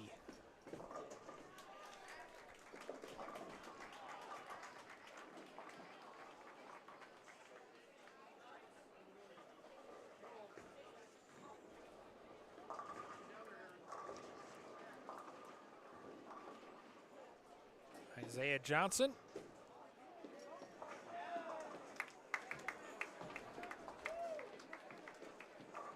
Coon Rapids are going to win game number 4 too. Try to make it a clean sweep.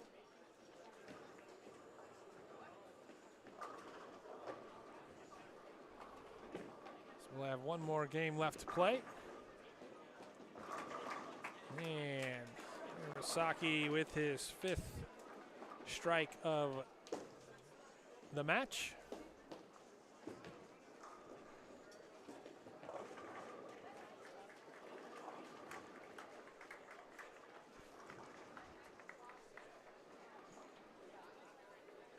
Caleb Johnson bowling in the 5th position. And it's interesting, Corey Buckingham shuffled his lineup just about every time. Another strike for Nico. Trying to get a turkey at the end here. Suddenly the score's been boosted to 145-82.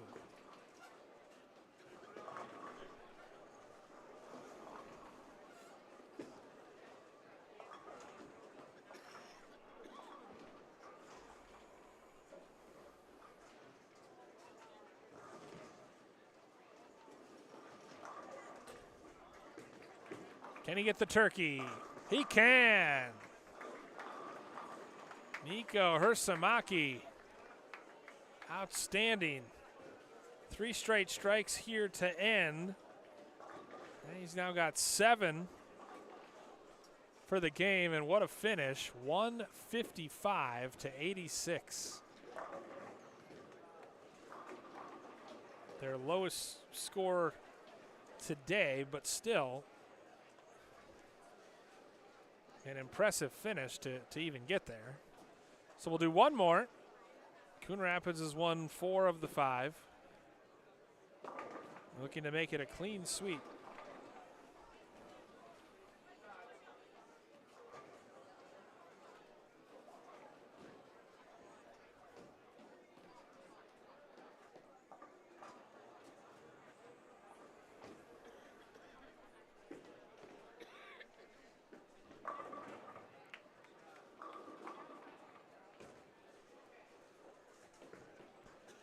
Stay tuned, CTN, for playoff coverage.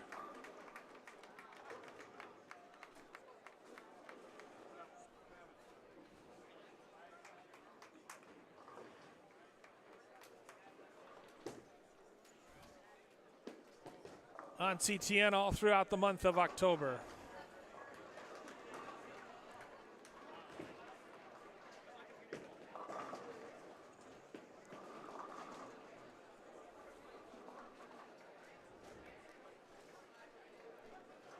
Bill Hupp and our entire terrific crew here at the Classic Bowl in Coon Rapids.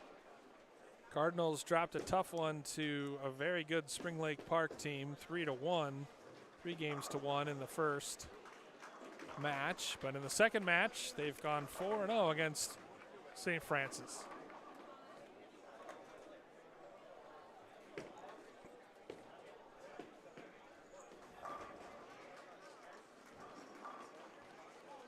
Looking to make it a clean sweep.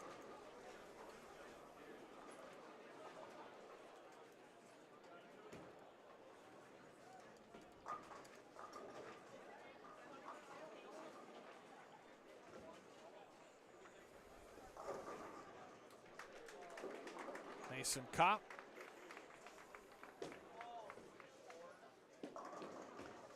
Stepping up and knocking him down.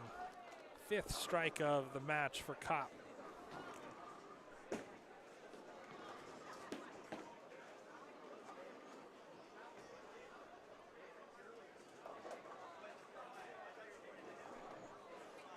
This time it's Colton Hasselbach, Carmen Lengsfeld, Thomas Garza, Caleb Johnson, and Isaiah Johnson to round things out.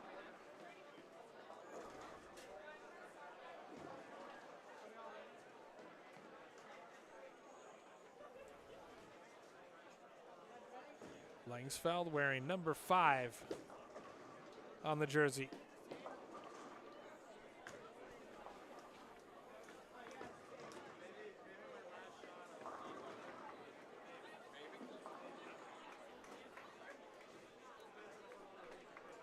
(18-17).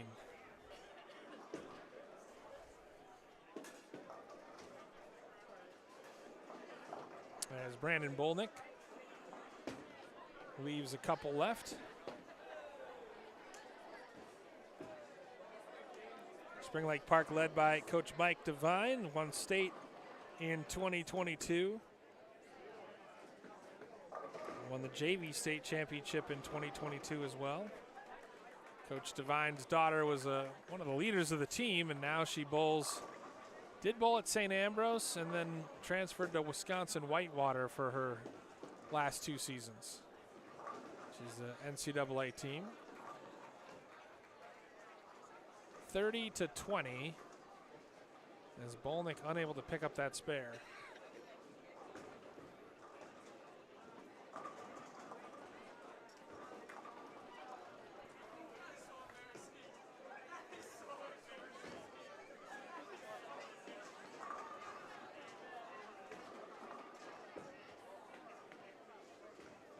Matt Vagley.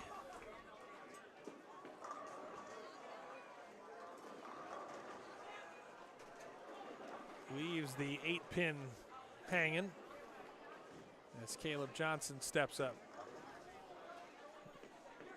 Bit of a false start by Johnson. Not something you often see. It's got to be like a golf swing, though, or something very technical where your repeated motion is so important. As Vagley looks to pick up the spare and does.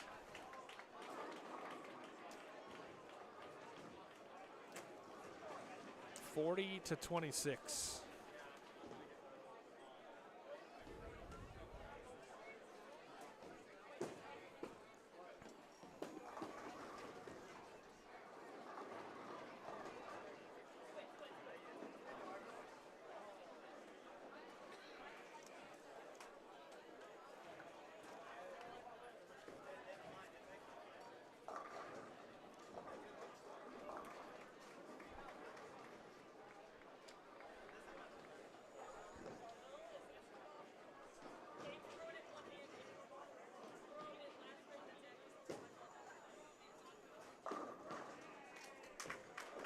Nice spare picked up by Isaiah Johnson.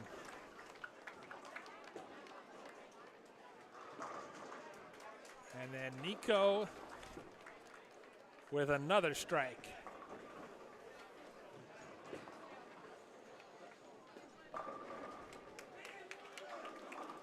He is just on fire right now. 8 straight strikes, or 8 strikes in this match, I should say. 4 in a row. And it's 60-55. Again, match is academic, as Cardinals have already wrapped this one up, taking the first 3 games.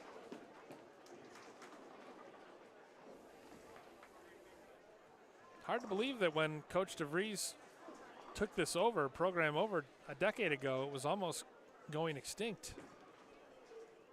But he stepped up, he has coached and done brilliantly. 2 state championships delivered for the Cardinals in the last 3 years.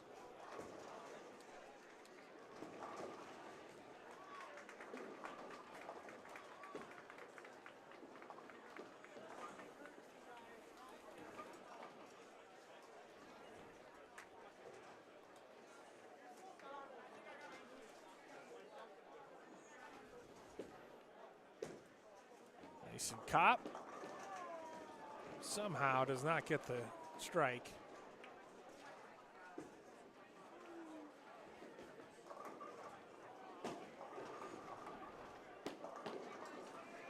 Carmen Langsfeld with a strike.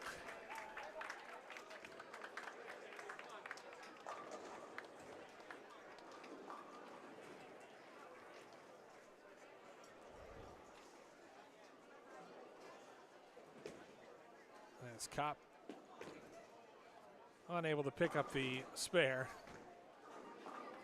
Now the kid's just bowling for fun at this point.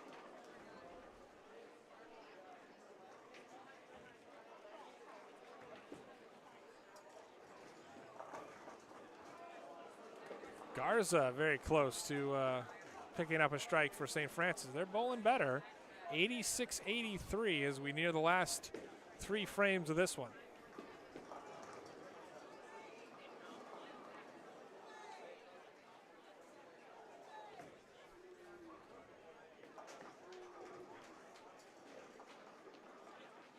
But yeah, happy to be bringing you this fun broadcast. Normally would have had a Hall of Fame coach joining us, but he was held up at work and couldn't make it out, but hope to have him back next year. A really asset to the broadcast as he knows so many of these kids. Head coach at Irondale.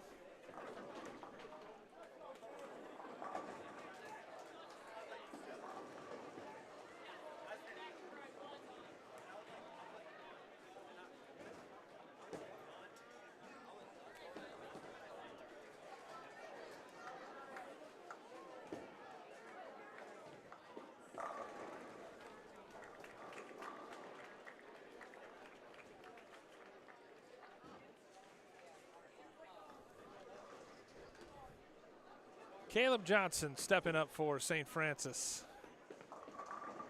105-85.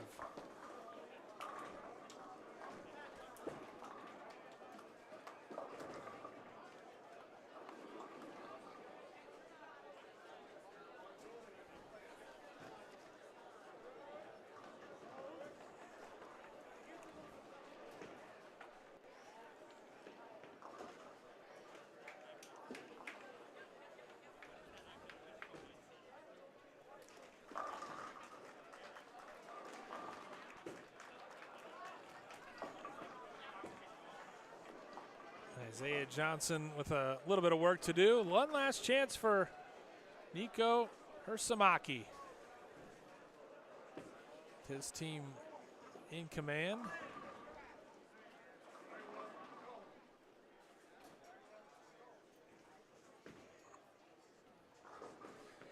Trying to pick up the 9th and 10th strikes of his match, and he leaves one hanging out there, but heck of an effort. We'll see if he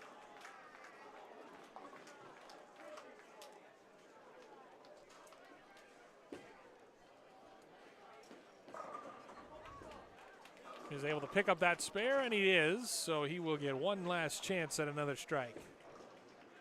Nope, that'll be it.